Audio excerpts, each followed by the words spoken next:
నలుగురిలో మంచిగా ఎలువ తెచ్చుకోవాలి అన్నట్టుగా ఉండాలి. కాదే నీ గురించి కాదు నువ్వు ఒక్కటి ఆలోచించాలి. నీ గురించి నువ్వు ఎప్పుడు ఆలోచించుకోలేదా? ఏం ఆలోచించుకోవాలి మీరే? ఇప్పుడు నువ్వు 2 బిడ్డల పెళ్లి చేసినావు, నీ కొడుకు పెళ్లి చేయడానికి రెడీగా ఉన్నావు. అయినా ఇప్పుడు నువ్వు సీసాలు ఏరుకుంటా రూపాయికి ఒక సీసా సంపాదించుకుంటా నీ గురించి నువ్వు ఎప్పుడు కూడా ఆలోచించుకుంటలేవా? ఏం ఆలోచించుకోవాలి చెప్పండి. ఇంకేమున్నది? ఉన్నంత వాళ్ళు చేరుకోవాలి, అయితే పోవాలి.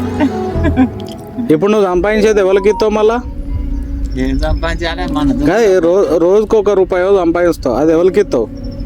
ఎవరికిస్తా? భార్యకిస్తా, కొడుకు బిడ్డలకి అవుతాయి. నీకోసం ఏం లేదా?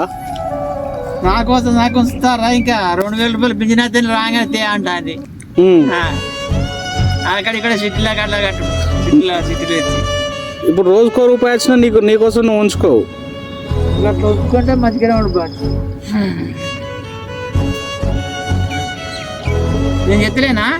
నేనే చెప్తలేనా అంటది. ఇక ఏం చెప్పాలి? నువ్వు దాచుకుంటావు కానీ మరి నేను తెచ్చిన వాళ్ళకి ఏం చేయాలి? నీ పేరేం పేరు అన్నావు? రాజకీయ ఏ ఊరు? ఊరు కొత్తపల్లి కరీంనగర్ డిస్టికే. డిస్టిక్ తిమ్మాపూర్ మండలం.